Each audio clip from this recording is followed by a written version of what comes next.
¿Qué tal? Muy buenas tardes. Sean bienvenidas, bienvenidos a nuestra conferencia del día de hoy. Agradecemos a los asistentes que nos acompañan desde la sala Zoom por su paciencia para comenzar el día de hoy con nuestra conferencia titulada Breve acercamiento a la literatura turca.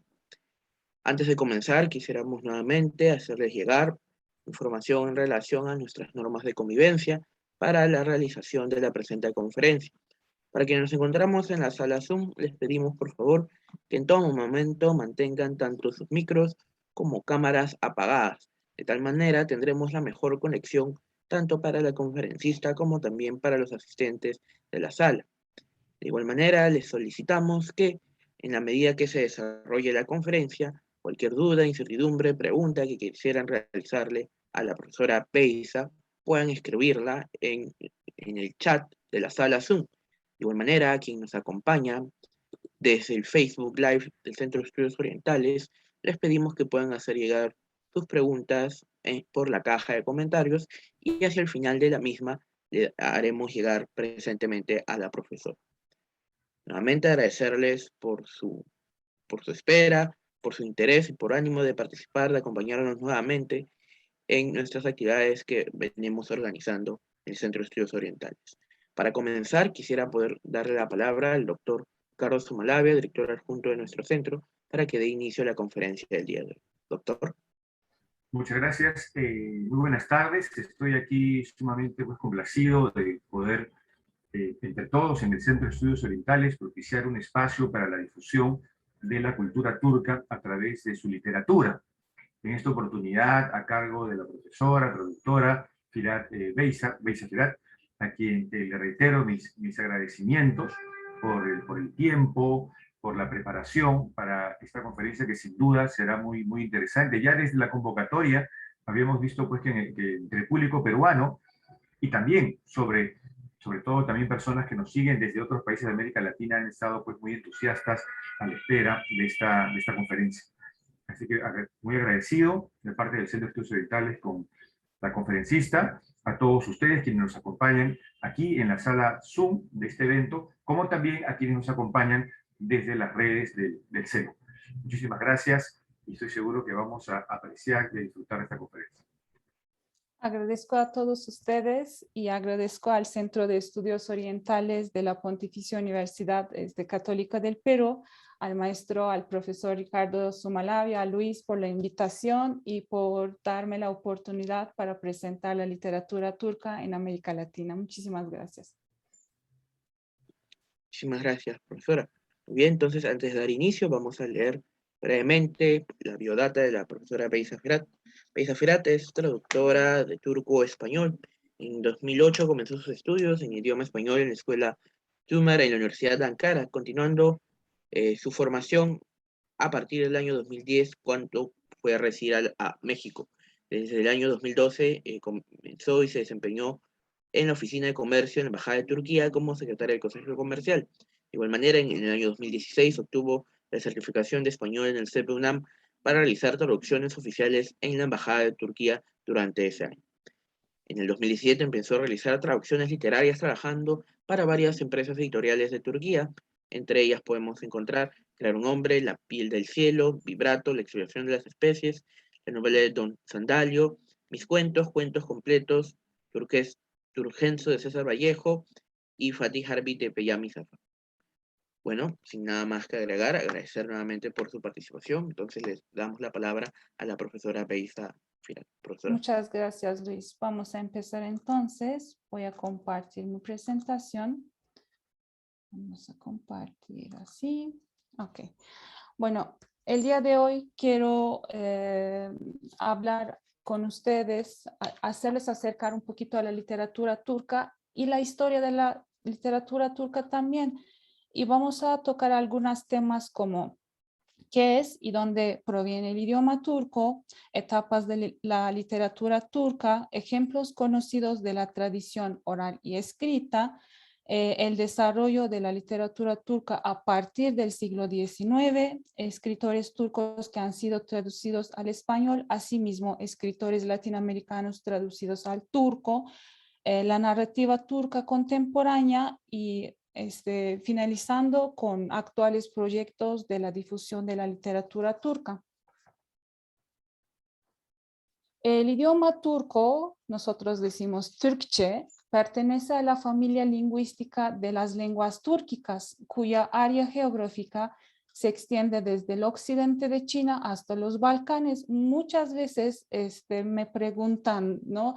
¿En qué otros países se habla el idioma turco?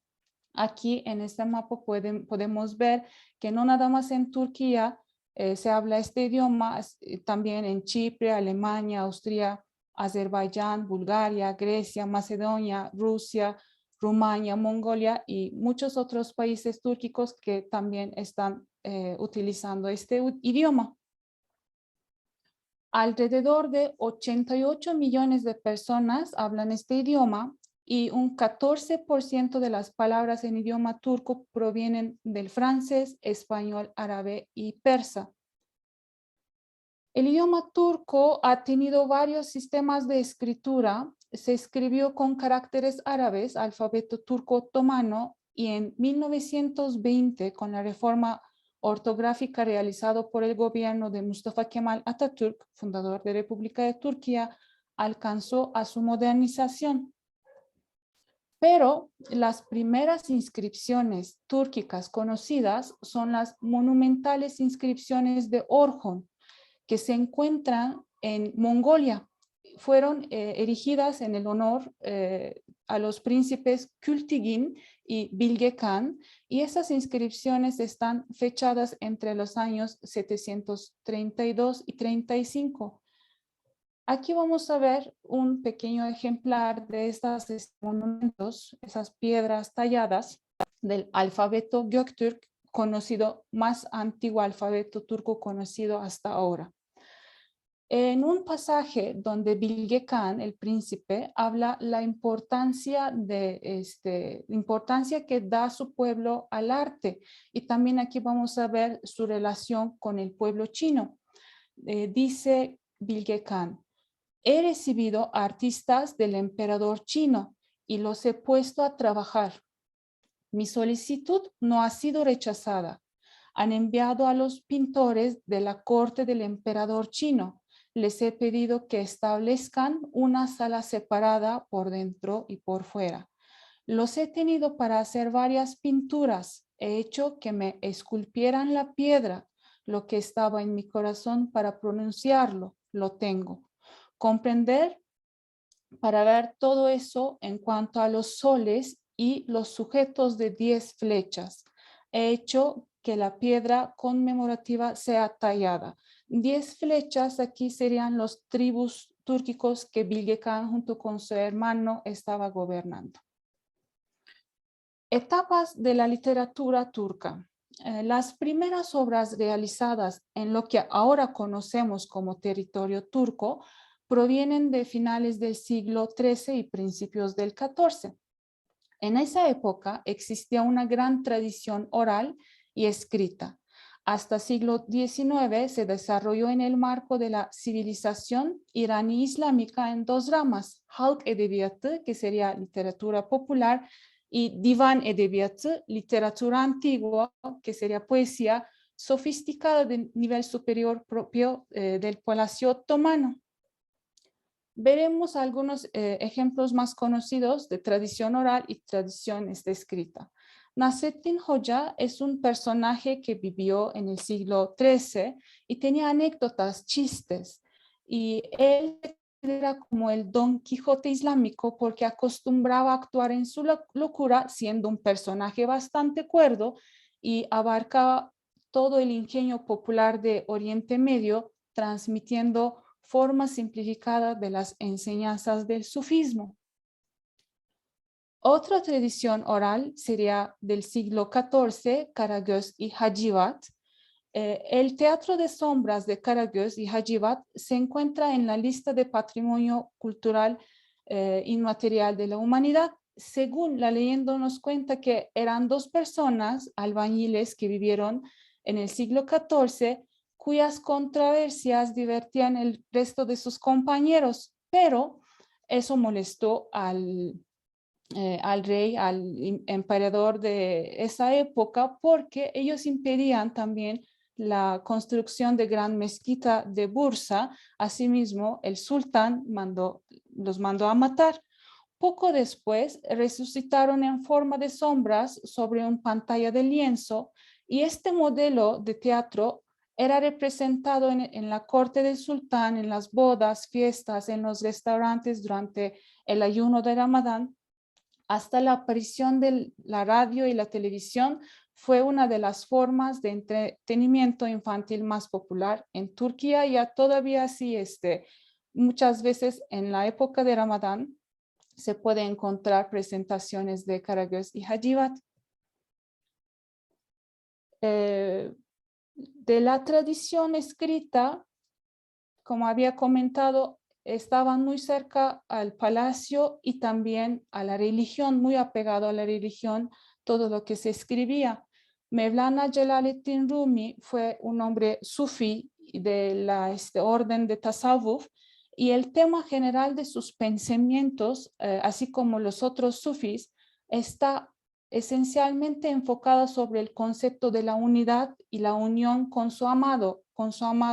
Aquí sería Dios, porque el alma humano está cortado de la raíz y estamos en una constante búsqueda para regresar a Dios, para regresar a la raíz, y estamos sufriendo estando en este mundo por esta separación. Y una cita que quisiera mencionar aquí dice él: el corazón del hombre es un instrumento musical, contiene una música grandiosa, dormida, pero está ahí, esperando el momento apropiado para ser interpretada, expresada, cantada, danzada. Y es a través del amor que el momento llega. Todos los hombres que estaban del orden sufí estaban en la búsqueda de amor, porque Dios es el gran amor. El segundo hombre de tradición escrita sería Yunus Emre. Hay muchos más hombres, nada más estoy dando algunos ejemplos para que podrían apreciar y conocer algunos personajes de las épocas. Yunus Emre vivió entre 1238 y 1328, era un derviche sufí que vivió en Anatolia. En su filosofía del Tasawwuf busca difundir las enseñanzas de igualdad de todos los seres humanos, la condena de la soberbia, la presunción y las ambiciones por el poder y la riqueza, la crítica del fanatismo, la defensa del control de las pasiones, de la modestia, etc. Otra cita de él, bueno, una cita más de este autor dice: el odio es nuestro único enemigo. Para nosotros, el mundo entero es uno. No estoy en la tierra para sembrar la guerra y la enemistad. El amor es la misión y la vocación de toda la vida. Que una única palabra pare la guerra: ama y sé amado. Y último y tercer personaje importante sería Fusuli. Él es de tradición diván, y uno de sus libros más importantes es Layla y Majnun. Es una historia de amor, a la vez es la búsqueda de amor a Dios, pero como reencarnado en amor de un hombre y una mujer. En esta diapositiva pueden ver diferentes portadas del libro Layla y Majnun. A través de los siglos seguimos leyendo este libro. Ahora, acercando más hacia esta época, nuestros siglos, y vamos a hablar el desarrollo de la literatura turca a partir del siglo XIX. A partir del siglo XIX, junto con el periodo Tanzimat, cuyo significado es regulación y organización, el Imperio Otomano ejecutó una política de renovación a todos niveles, como un intento de modernizar el imperio ante las potencias occidentales, y en la literatura turca la influencia de Oriente comenzó a declinar. Asimismo, los elementos literarios con base occidental empezaron a ocupar este lugar. Durante este periodo, los escritores turcos fueron particularmente influenciados por la literatura francesa. Si bien los escritores del periodo Tanzimat se interesaron por los problemas de la patria, trabajaron en temas como el nacionalismo, tratando de usar un lenguaje más entendible para el público con el objetivo de educar al pueblo. A fines del siglo XIX y principios del XX, después de la Revolución de 1908, en el segundo periodo de la monarquía constitucional surgió el movimiento de literatura nacional, Milli Edebiyat, con la finalidad de despertar nacional. Los escritores empezaron a dedicarse a dar voz a los problemas de la sociedad y la vida local. Asimismo, optaron por la depuración del idioma turco y aquí también pueden ver que las mujeres empezaban a involucrarse más en la literatura. Con la literatura nacional, como comentaba, empezaron a tener más voz en todos los ámbitos, así como en la literatura. Dos mujeres que eran maestras en instituciones gubernamentales destacaron por sus obras. Halide Edip Adıvar con sus novelas y Halide Nusret Zorlu Turna con sus poemas. Las dos tuvieron el mismo nombre, si se dan cuenta, Halide, que significa eterno o permanente, y ellas dos nacieron para ser imborrables de la literatura turca. De igual forma, el poeta turco Mehmet Akif Ersoy, perteneciente al mismo periodo, fue quien escribió el himno nacional turco, İstiklal Marşı. Algunos otros importantes autores del periodo de literatura nacional podemos mencionar a Reşat Nuri Güntekin, Ömer Seyfettin, Mehmet Emin Yurdakul. La tradición oral y escrita permanecieron separadas hasta poco antes del colapso de la monarquía otomana. Estas dos tradiciones se unieron por primera vez con la era republicana después de 1923. La literatura nacional también fue dominante en el primer periodo de la era republicana. La visión de la literatura nacional y republicana se reflejó como anatolianismo y populismo en el periodo siguiente.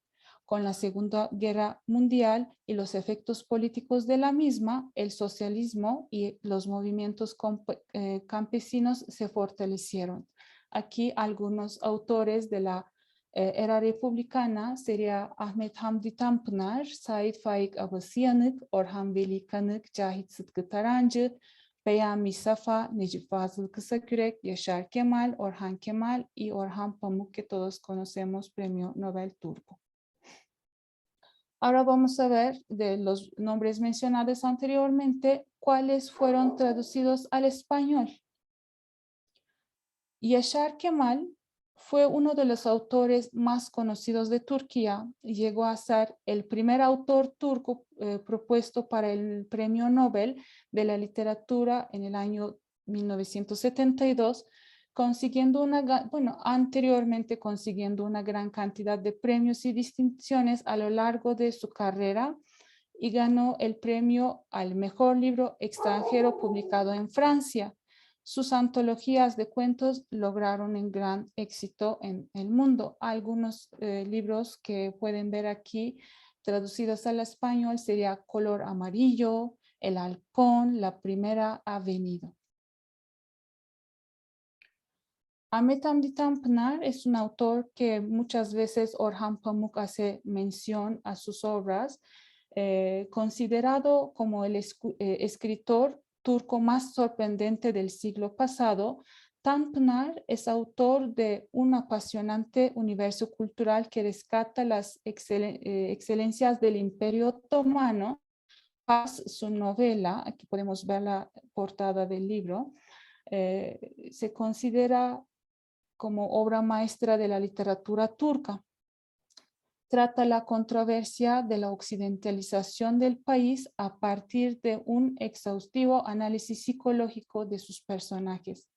En memoria del autor se celebra el Festival Literario Tampnar, y aquí en Ciudad de México, no sé en otros países cuál sería su editorial, aquí se publica Sexto Piso, los libros de Tampnar. Aquí quiero detenerme un poquito porque es un libro importante para mí. Necip Fazıl Kısakürek y mis historias está por publicarse por Textofilia aquí en México con mi traducción, y me gustaría compartir con ustedes el prólogo que escribí para este libro.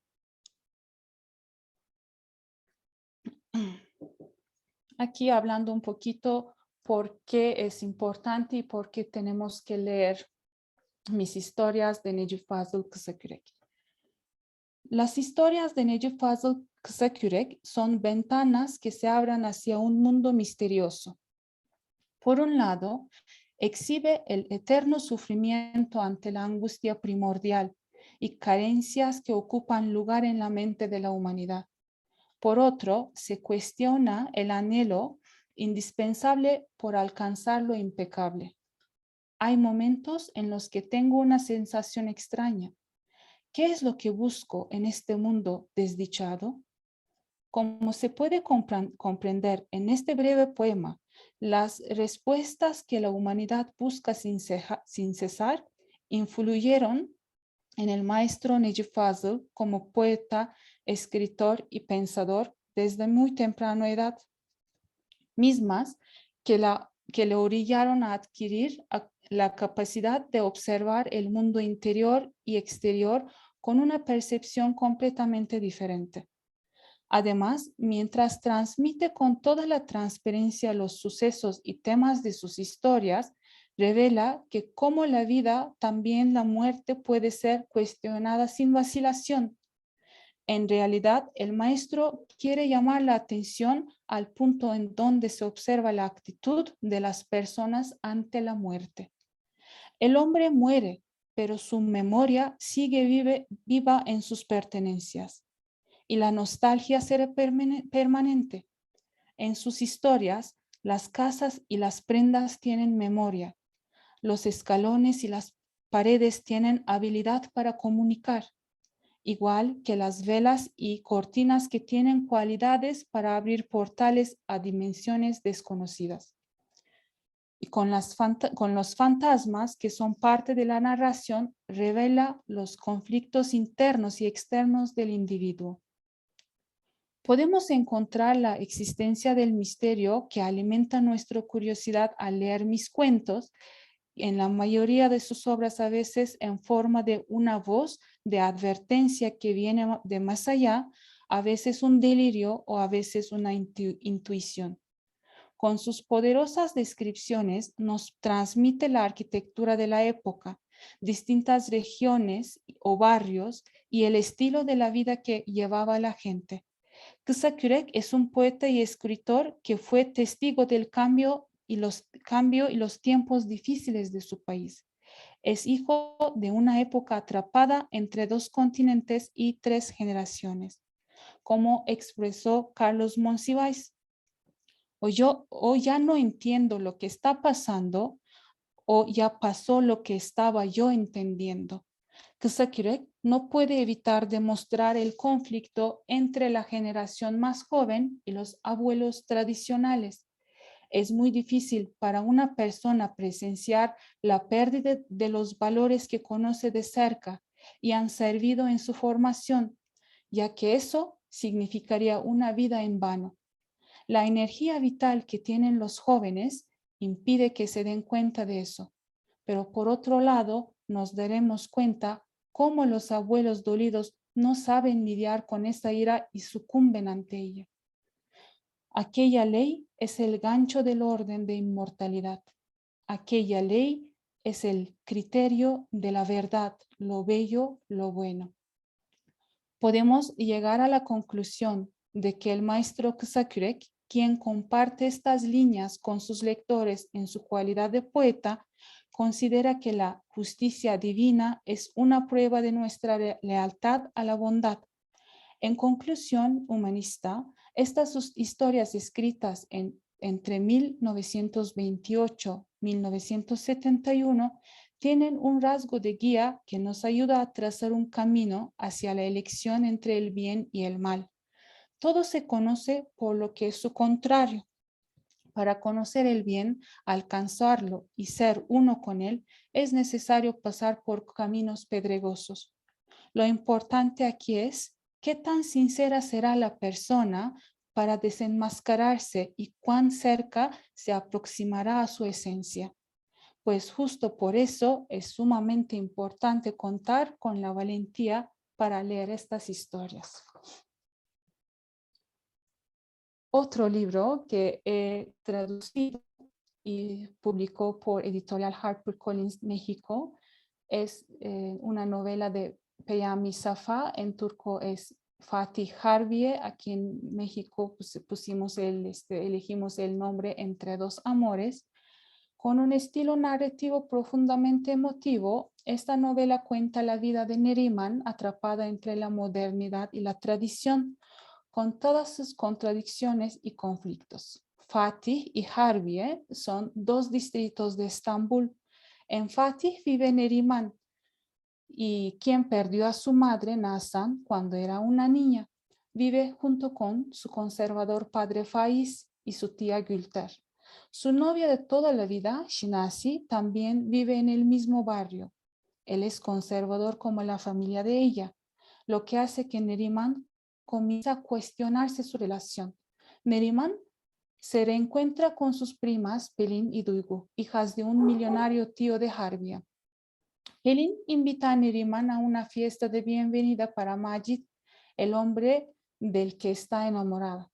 Pero esta noche Majid quedará encantado con Neriman, quien le abre las puertas a un nuevo mundo, lleno de drama, lujos y pasión. Les invito también a leer el libro de Peyami Safa con mi traducción, que ya está disponible en México. Uno de los libros que también me gustaría, autores más bien, traducir su obra aquí en México, en Latinoamérica, para dar voz. Uno de sus libros, Madonna con abrigo de piel, está publicado en España. No estoy seguro si en Latinoamérica se puede encontrar, a lo mejor por libros electrónicos. Sabahattin Ali fue uno de los pioneros de la literatura turca moderna. Educado en Turquía y en Alemania, escribió poesías, novelas y relatos. Madonna con abrigo de piel es una historia de amistad y amor rescatada del olvido y convertida en el clásico fundacional de la literatura turca del siglo XX, publicada en 1943. A finales de los 90 se convirtió en un inesperado fenómeno. Desde entonces, esa novela ha vendido cerca de 1 millón de ejemplares, se ha traducido a una decena de idiomas y en 2016 recibió el reconocimiento internacional al ser publicado en la colección de los clásicos de Editorial Pingüín. Y otros libros podría ser El Molino, El Diablo de Entre Nosotros, uno de mis favoritos. También espero que podamos encontrar próximamente en español. Nazım Hikmet, a lo mejor muchos conocen sus poemas, fue un poeta y dramaturgo considerado en el Occidente el poeta más importante en la lengua turca del siglo XX. Sus obras han sido traducidas a numerosos idiomas. Abandonó las formas métricas tradicionales de la poesía turca en busca de nuevas formas de expresión. Su obra está influenciada por la poesía de Mayakovsky y de los futuristas rusos, y él solía decir de sí mismo: soy poeta, silbando voy por las calles y dibujando en las paredes mis poemas en forma de rayos. Y Orhan Pamuk, por supuesto, escritor y periodista turco, inició sus estudios de arquitectura, que 3 años después abandonó. Se graduó en periodismo en la Universidad de Estambul entre 85 y 89, residió en Nueva York, trabajando como profesor en la Universidad de Columbia, regresando después a Turquía. Sus libros han sido objeto de numerosas traducciones y publicaciones en más de un centenar de países. Ha obtenido numerosos premios, en especial el Nobel de la Literatura en el año 2006. Y entre sus libros podríamos destacar los títulos como Me llamo Rojo, El Castillo Blanco, La Casa del Silencio, El Museo de la Inocencia. En la próxima diapositiva vamos a ver portadas de los libros ya traducidos. Me llamo Rojo, El novelista ingenio y el sentimental, Nieve, El libro negro y El Museo de la Inocencia. Podría comentar que el libro que se llama El novelista ingenuo y el sentimental es un libro importante, no es novela ni es cuentos, está hablando cómo crea sus libros. Entonces, si a algunos de ustedes les interesa ver, acercar a sus ideas o a su creación, podría elegir este libro para leer. El libro más difícil de leer de él es el libro negro, por su forma, por el cuento, por la historia y también difícil, la manera difícil en que está desarrollando poco a poco, muy lentamente, pero es un libro que satisfacerá sus necesidades de la lectura turca. Y por último, El Museo de la Inocencia es un libro que me encanta también porque tiene un encanto, porque junto con el libro creo un museo vivo, porque este museo fueron creados junto con el libro, como mencionaba, centrados en la historia de dos familias de Estambul, y el museo fue galardonado como ganador de premio al mejor museo europeo 2014. Lo que hacía Orhan Pamuk mientras escribía la novela, y iba a los bazares donde vendían antigüedades, encontrar cada objeto que utilizan los personajes en la novela. Escritores iberoamericanos más leídos en Turquía son muchas más. Aquí nada más elegí algunos ejemplos, algunos nombres, y sería Mario Vargas Llosa, Gabriel García Márquez, Ernesto Sabato, Roberto Bolaño, Jorge Luis Borges, por supuesto, José Emilio Pacheco, Carlos Fuentes, Julio Cortázar, Isabel Allende, Eduardo Galeano y César Vallejo. Hoy en día, las editoriales turcas están muy interesadas en la literatura latinoamericana. Asimismo, hay una gran demanda por parte de los lectores. En los últimos 4 años yo he trabajado para la difusión de literatura habla hispana en Turquía, traduciendo siguientes libros, como cuando iniciamos Luisa menciona algunos. La piel del cielo de Elena Poniatowska de México, Vibrato, Isabel Mellado de Chile, La extinción de las especies, Diego Vecchio, Argentina, la narrativa completa de César Vallejo, Perú. No voy a pedirle a nadie que me crea, Juan Pablo Villalobos, México, 9 veces el asombro, Los nombres del aire, Alberto Ruiz Sánchez, que vamos a seguir trabajando con otros libros de Alberto Ruiz Sánchez también. Y Don Sandalio, Tía Tula, del sentimiento trágico de la vida y cómo se hace una novela de Miguel de Unamuno de España. Turquía está en el 18º lugar en la lista de los países que más leen según revista Forbes. Hicieron un estudio y Turquía tiene una población total de alrededor de 81 millones, y los cuales leen en promedio 5.9 horas a la semana. Llegamos a la narrativa turca contemporánea. La literatura turca incluye ejemplos de casi todos los géneros, como cuentos, novelas, crítica, ensayos, poesía y obras de teatro, aunque generalmente sigue una línea más modernista. Por los efectos del postmodernismo también se ve intensamente en la literatura contemporánea. Turquía ha dejado de ser un país campesino, se ha convertido en una sociedad industrial y las mujeres se incorporan al mundo del trabajo en las ciudades. Aquí veremos algunas mujeres importantes que trabajaron, se preocuparon por los derechos de las mujeres.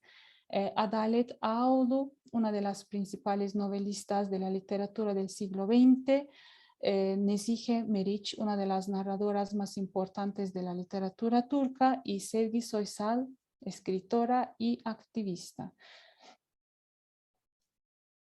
En los años 70 aparecieron también las primeras obras que se centran en la renovación formal.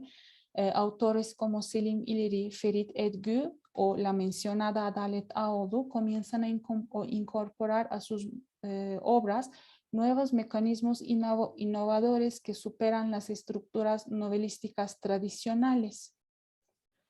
La figura más destacada de este grupo sería Oğuz Atay, aunque su muerte temprana a la edad de 43 años privó a la literatura turca de quien podría haberse convertido en un verdadero revolucionario de panorama novelístico. Su gran obra, le revisé que no está traducida del español, el nombre es Tutunamayanlar, yo puse el nombre Los Desconectados, se publicó entre 1971 y 1972, posiblemente fue demasiado avanzada para la época en la que imperaba la novela política del 12 de marzo. Su influencia en autores posteriores fue impresionante y él demostró, a pesar de la opinión de muchos, que la lengua turca es perfectamente apta para la experimentación. Espero que también podamos encontrar próximamente los libros de Oğuz Atay en Latinoamérica. Las décadas de los 80 y 90 son también las de la aparición de la novela postmoderna, muy relacionada con el simbolismo y la reflexión sobre el individuo. Posiblemente el autor más interesante de la alta literatura sea İhsan Oktayanar, cuyas obras, muy influenciadas por Borges, presentan un universo onírico e irónico muy atractivo. Aquí también pueden ver algunas portadas de sus libros. El abandono del realismo tradicional propicia una nueva forma de escribir por parte de autores innovadores que frecuentemente usan la alegoría para reflexionar sobre la situación del país y el ser humano en general y para escapar de un marco político.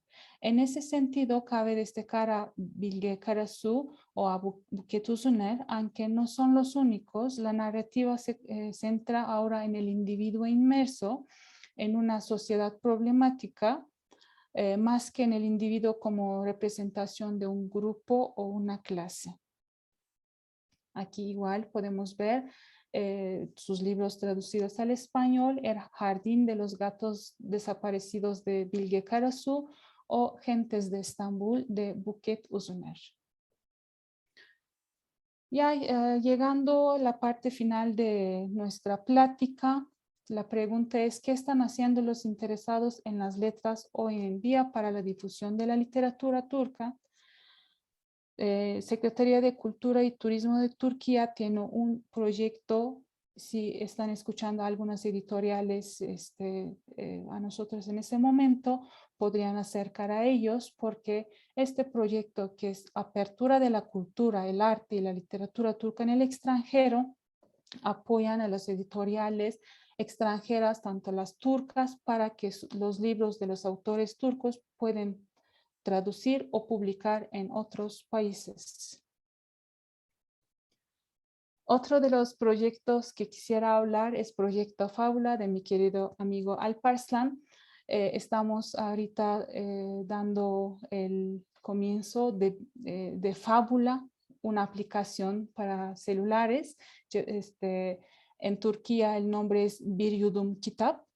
Y aquí lo que pueden ver es leer de día a día un cuento gratis o escuchar 15 minutos de reseñas para la educación mundial. No nada más van a encontrar de los autores turcos, pueden encontrar los libros. Asimismo, si tienen interés de ser parte, pueden acercar a Alparslan para poder presentar también sus cuentos o sus reseñas de sus libros aquí en esta plataforma que vamos a dar voz pronto. Y por último, mi proyecto editorial Éufrates, con la búsqueda de autores jóvenes, contemporáneos, y presentar principalmente en México y después en Latinoamérica. ¿Y por qué surgió esta idea? Porque las inversiones comerciales, las nuevas rutas de Turkish Airlines y las telenovelas turcas que ganaron el aprecio de una amplia audiencia y nos ha mostrado que los habitantes de países latinoamericanos tienen un gran interés por la cultura turca. Asimismo, el interés de las editoriales aumenta gracias a las ferias internacionales y comienzan a enfocarse en la literatura turca. Las editoriales turcas y los traductores han dado el primer paso con el objetivo de llevar a sus autores y obras literarias al exterior para promover la literatura en América Latina con el fin de mantener vivo el interés multicultural literario. Y estaremos por noviembre y diciembre con nuestros autores como Furkan Çalışkan con su poesía Artes Marciales, Baran Güzel con sus cuentos Después de cada terrible noche, Sedat Demir, Pequeño París, Tosemal, y Tugay Kaban, el libro que quiero vender a Orhan Pamuk, estará presente próximamente en México y después esperamos que llamamos la atención de mucho más público. Así termino mi presentación. Agradezco a todos ustedes por su tiempo y espero sus preguntas. Bueno, muchísimas gracias a Beysa Firat por tan interesante conferencia. Realmente uno toma nota y uno quisiera ya leer todo y tener todos los libros que he mencionado y quisiera ya tener las traducciones listas también de todos estos autores y autoras de Turquía que suenan tan interesantes. Te agradezco muchísimo.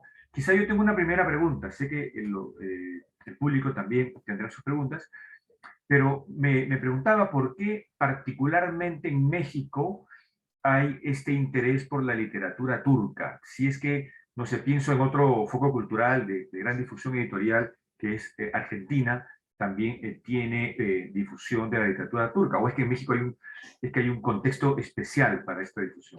Yo creo que aquí sí es algo más político. Estoy aquí yo en México, es el proyecto que yo quisiera dar avance y dar voz. Entonces, estando aquí se me facilita utilizar mis recursos en México y después empezar con otros países, pero principalmente porque me ubico desde hace 12 años aquí en Ciudad de México. Perfecto. ¿Pero es una labor casi individual o tú ves colegas tuyos en el resto de América Latina? Empezamos individual, es una idea, es una corazonada que tengo y quiero alcanzar a más personas. Los que están, quisieran involucrar, están interesados, por favor comuníquense conmigo. Igual como usted comentó, podría compartir este diapositivo con las personas que están interesadas con mucho gusto para que tengan un material en la mano y también podrían tomar notas de los autores mencionados anteriormente. Sí, gracias. Lo bueno es que esta grabación, perdón, esta conferencia queda grabada. Ah, claro, claro. Sí, también en nuestras redes y ya uno puede también volver y tomar nota. Pues es una facilidad de este tipo Perfecto. de presentaciones. Claro, Luis, no sé perfecto. si hay alguna otra pregunta. Sí, sí, doctor, tenemos preguntas tanto de acá dentro de la sala Zoom como de el Facebook. Vamos a comenzar con una pregunta de la sala Zoom. En este caso, Angelina Tan nos hace la consulta sobre cómo se encuentra el actual panorama de las escritoras turcas. Podemos encontrar disponibles títulos en español de literatura hecha por mujeres en la literatura turca contemporánea, si nos podría comentar. Ahorita no estoy segura, como Serhat había mencionado de Sevgi Soysal o Adalet Ağolu. En España sí hay un gran interés, a lo mejor sí pueden encontrar en español, no estoy seguro, pero sí, qué buena pregunta para tener también en consideración para hacia futuro traer más autores turcas a presentar en nuestros países. Muchísimas gracias, profesora. Ahora vamos a pasar a una pregunta del Facebook. En este caso nos lo pregunta la señorita Rosa Juárez, desde México. Nos dice, bueno, muchísimas gracias a la profesora, muy interesante. Quisiera preguntarle con respecto al aprendizaje del idioma turco en América Latina. ¿Considera que el avance del Instituto Yunus Emre dentro de la región ha contribuido al interés de la literatura turca en América Latina? Obviamente sí, como había mencionado con las telenovelas turcas, ahorita hay un gran interés hacia la cultura turca, también al idioma turco, y en YouTube se puede encontrar mucho material. Hay el Instituto Yunus Emre aquí en México. Me imagino que sí se puede uno con facilidad. No es un idioma fácil, a lo mejor necesitan estudiar bastante, pero hay material que se puede encontrar fácilmente. Yo tengo Bien, una pregunta con respecto a los temas. Ahora, digamos, en las últimas décadas hay un interés muy fuerte en la producción, tanto por escritoras, por mujeres, como ya se ha preguntado, pero también sobre el género fantástico, la ciencia ficción. ¿Cómo se ha desarrollado este género en Turquía? Ahorita estamos más avanzando en este género porque anteriormente el interés era más bien sociopolítico y problemas de la sociedad. Ahora ya poco a poco superando esta época de la historia, yo creo que también mucho tiene que ver por el avance en la tecnología. Uno está en la búsqueda de ciencia ficción y en otros tipos de géneros que queremos desarrollar y buscar otras oportunidades. Cada cabeza, cada persona es un mundo, entonces yo creo que tenemos gustos para cada género y hay jóvenes muy brillantes en diferentes géneros que podrían destacar. Igual como mencionaba, de eh, hay muchos lectores de Borges y están interesados también como escribir como él o buscar otras formas de escrito. muy bien. Creo que no hay ninguna otra pregunta. En realidad, los que nos están llegando son felicitaciones, Muchas agradecimientos gracias, por la muchas gracias. conferencia del día de hoy. Y bueno, entonces, mm, si no, también invitamos a que puedan extender sus audios si nos acompañan desde la sala Zoom. Un momento. Sí, si alguien tiene otra pregunta, si no igual... por ahí me habían preguntado por la editorial de Pamuk, alguien, en Turquía, me imagino. ¿Qué editorial publica en Turquía? No estoy seguro en ese momento, pero si podrían mandarme esa pregunta personalmente por mi Instagram, con Mm. mucho gusto investigo y contesto. No estoy segura. A lo mejor Jan, me imagino, y no quiero decir algo equivocado, mejor investigamos y después les digo. Así, y también preguntan por un autor, o una autora, un autor Hamed Umit. Si, Ahmed, si no he tenido tanto como tanto espacio para dar todos los nombres. Ahmed Umit también es uno de los autores importantes de esta época, igual con sus historias policíacas y también de ficción, sí, es buena. ujú. Son consultas y bueno, comentarios también de Daniel Mesino, quien, bueno, al parecer está muy bien enterado y muy entusiasta por la literatura turca. Se agradece, se felicita. Me Sí, parece es mi genial. querido amigo Daniel. Él es el editor de Entre dos amores de Peyami Safa aquí en México. Es parte de HarperCollins. Les mando muchos saludos a todos ellos también de corazón. A lo mejor él también podría respondernos de ese interés por la literatura turca, particularmente en México, porque eso, por ejemplo, en el Perú no hay un desarrollo, lamentablemente todavía, de publicaciones de textos turcos, ¿no? Y por Ujú. eso quería saber, me intrigaba si en México es que había una condición particular para ello. Me imagino también es por la Guadalajara Film, Expo Guadalajara Film.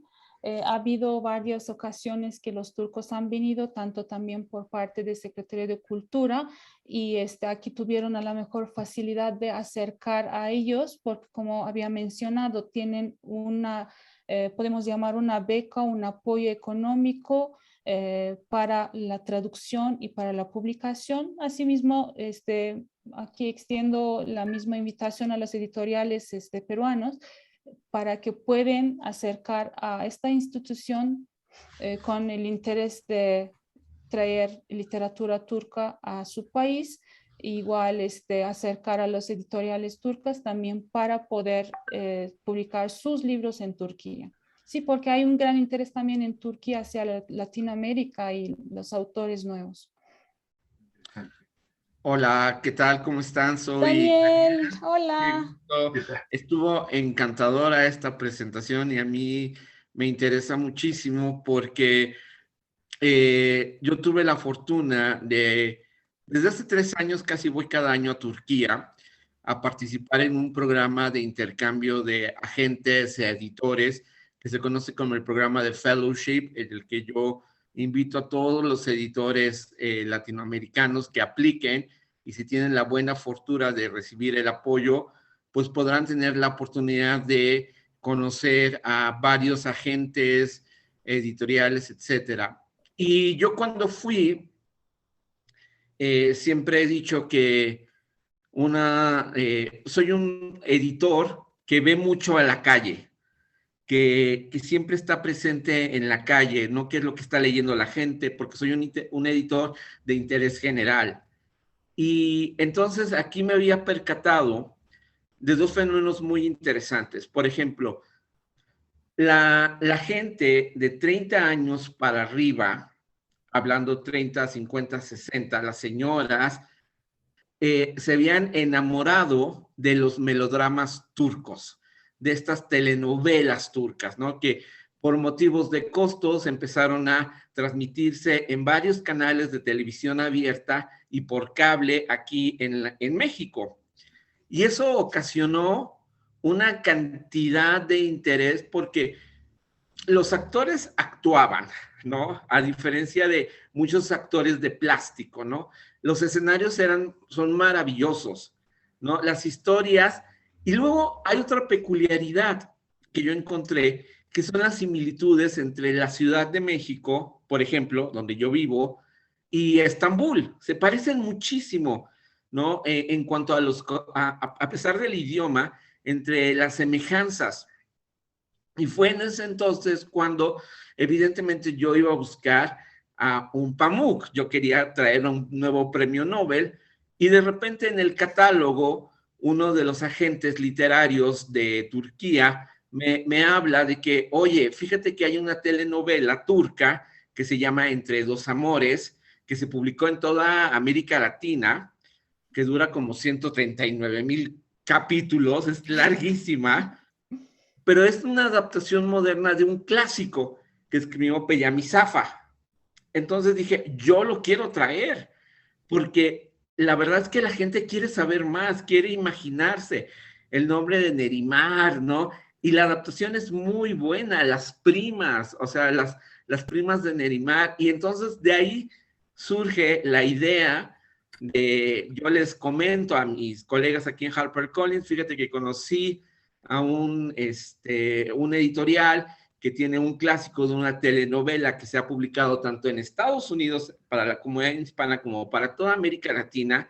Veo las vistas de esta serie en YouTube que se puede ver disponible y son abrumantes.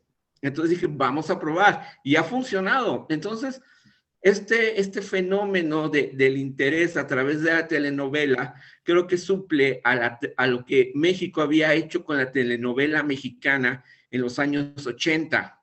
Sí. Porque ahora son historias reales, historias donde están lo antiguo con lo moderno, y que es de lo que habla Peyami Safa, y ambientado con este glamour, sus escenarios tan bellos. Entonces, y de ahí fue cuando me recomendaron que la traductora fuera nuestra querida Muchísimas Firat. Gracias, Daniel. Qué hizo bonito. Un trabajo impecable. Pues muchas gracias y saludos. Muchas gracias también por tus comentarios y que diste una buena esquema sobre el libro y sobre la literatura, tanto como la cultura. Muchísimas gracias porque sé que eres un amante de la cultura turca y vas a ir pronto otra vez. Sí. Qué bueno, la verdad que muy agradecidos, Daniel Vecino, un gusto por esa pasión, por la difusión y un buen ojo editorial, obviamente, ¿no? Tiene que haber ahí, como tú dices, intuición y luego interés y pasión por lo que uno hace, ¿no? Bueno, y justamente nosotros aquí en el Centro de Estudios Orientales tratamos de ser una ventana para que estas literaturas sean difundidas. Y ojalá esperamos pues, que la literatura turca, ¿por qué no?, de una edición mexicana, pueda también llegar aquí al Perú.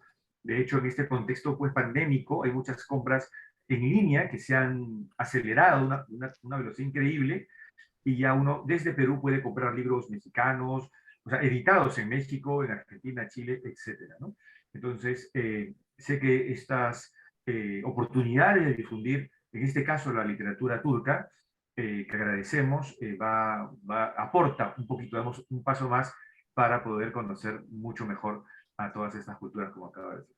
Bueno, Así es, muchísimas maestro. gracias nuevamente a la Gracias a ustedes. profesora Beisa Firat, a todos los participantes, a Luis Chivo por su trabajo en la coordinación y nos estamos viendo muy pronto. Un gran abrazo. Hasta luego. Muchísimas gracias, nuestros buenos asistentes. Gracias. Excelente.